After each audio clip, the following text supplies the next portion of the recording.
Mereka itulah orang-orang yang ishtaro, membeli ad-dhalalah, kesesatan, bil huda, dengan petunjuk. Fama rubihat tijaratuhum wa ma kanu muhtadin, dan sungguh perniagaan mereka itu tidak akan mendapatkan keuntungan dan mereka bukanlah termasuk orang-orang yang mendapatkan petunjuk. Ustaz-ustaz sekalian, ayat ini sebenarnya terkait dengan orang-orang yang menjadikan hawa nafsu mereka sebagai panduan, sebagai pemimpin, ya. Sehingga mereka tidak mau diatur oleh aturan agama, sehingga mereka menjadikan zon mereka, prasangka mereka sebagai imam di dalam kehidupan mereka, padahal Allah sudah menyiapkan petunjuk, ya. Maka orang-orang seperti ini di ayat berikutnya Allah berikan perumpamaan, mathaluhum kamathalil ladzi istawqada nara falamma adaa'at ma hawlahu dhahaballahu binurihim wa tarakahum fi dhulumatin la yubsirun. Allah permisalkan mereka, mathaluhum, ya, misal itu permisalan, misal, ya, perumpamaan. Kamathalil ladzi istauqada nara, seperti mereka itu orang-orang yang istauqada, yang menyalakan. Naro itu maknanya api, ya. Jadi nar, neraka, itu maknanya api.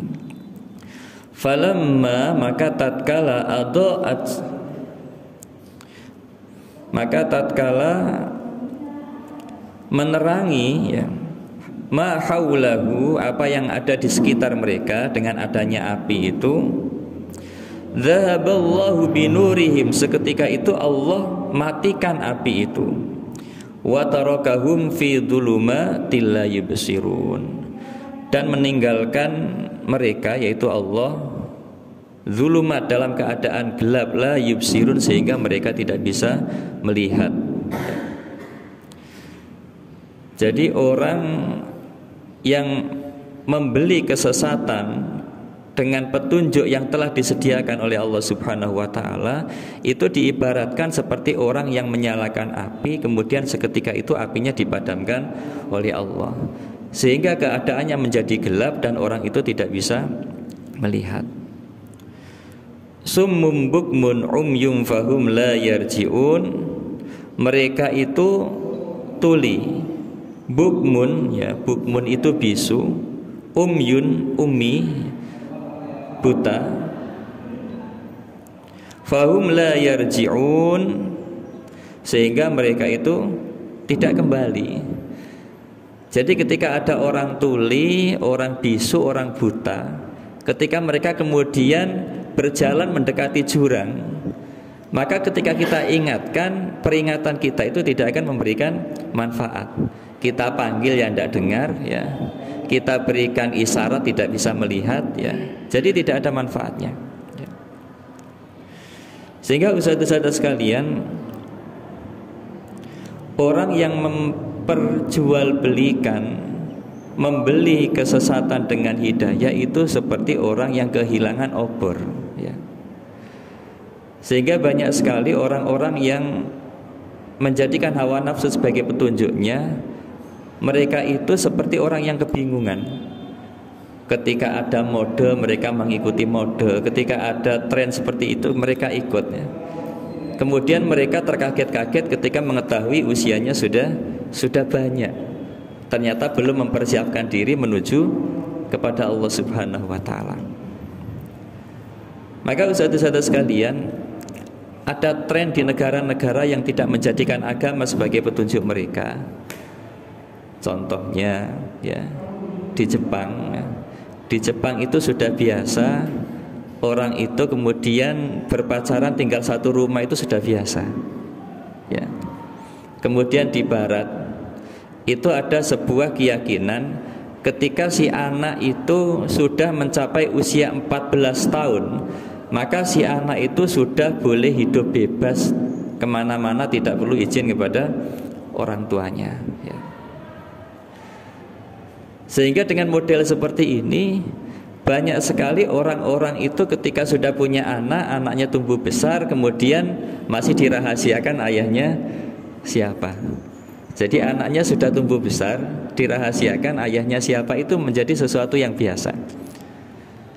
Ketika mereka sudah menjadi kakek-kakek, nenek-nenek, ya, sudah tidak mungkin lagi ganti pasangan, kemudian baru meresmikan pernikahan, ya. Padahal di dalam agama kita, hadirin rahimakumullah, jangankan kemudian punya anak, sebelum punya anak hubungan laki perempuan itu sudah diatur sedemikian rupa. Ketika laki perempuan sudah ada kerentek sama-sama senang, maka orang tua itu harus segera menikahkan, ya.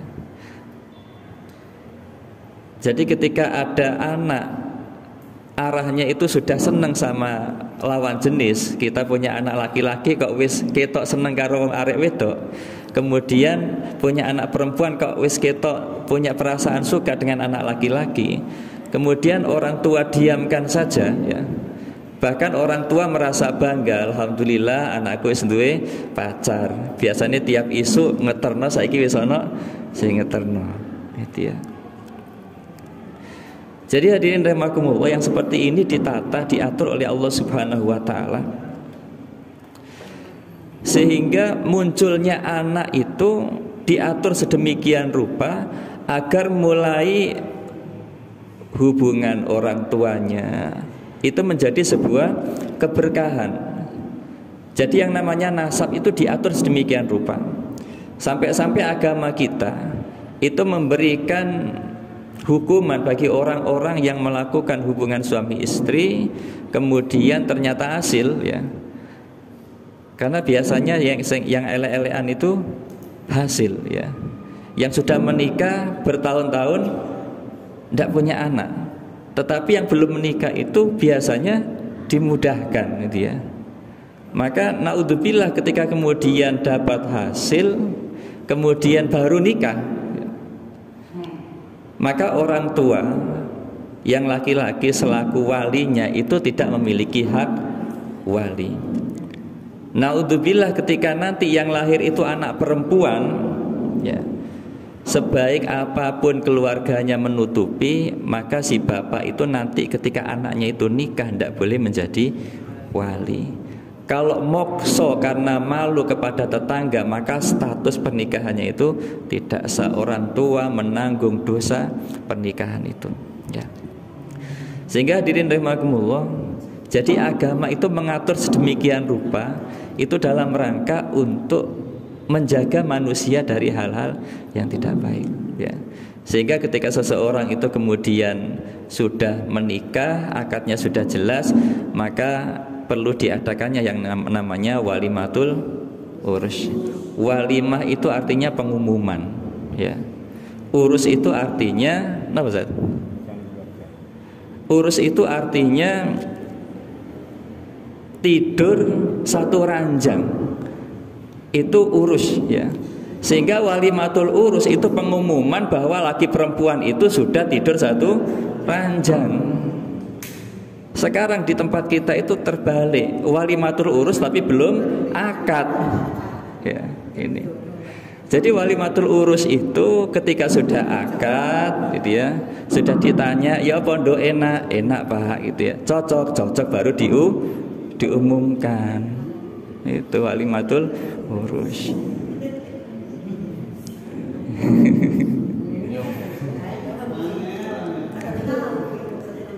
Jadi diumumkan, dijaga seperti itu biar keluarganya barokah. Setelah bolak-balik kemudian tidur bareng, maka ada kemungkinan yang perempuan punya anak, hamil. Maka kemudian setelah hamil itu lahir, ada yang namanya walimatul aqiqah. Jadi walimah itu ternyata di syariat kita itu hanya dua. Yang pertama itu walimatul urus, yang kedua walimatul aqiqah. Sehingga doanya itu sama. Ada kata-kata barokallah. Ya, kalau di tempat kita itu banyak walimah. Mau haji walimatul safar, ya, hitan walimatul hitan ya itu. Ini Agustus mungkin walimatul Agustusan itu ya. Ya, jadi itu satu-satu sekalian ya. Maka disinilah sebagai seorang mukmin itu kita harus meyakini apapun yang diatur oleh Allah itu pasti kebaikannya kembali kepada kita semuanya. Meskipun awalnya itu kita terasa tertekan, terkekang, merasa diatur, tetapi yakinlah aturan-aturan itu sebenarnya kebaikannya kembali kepada kita semuanya. Aku qouli hadza wa astaghfirullah. Assalamualaikum warahmatullahi wabarakatuh.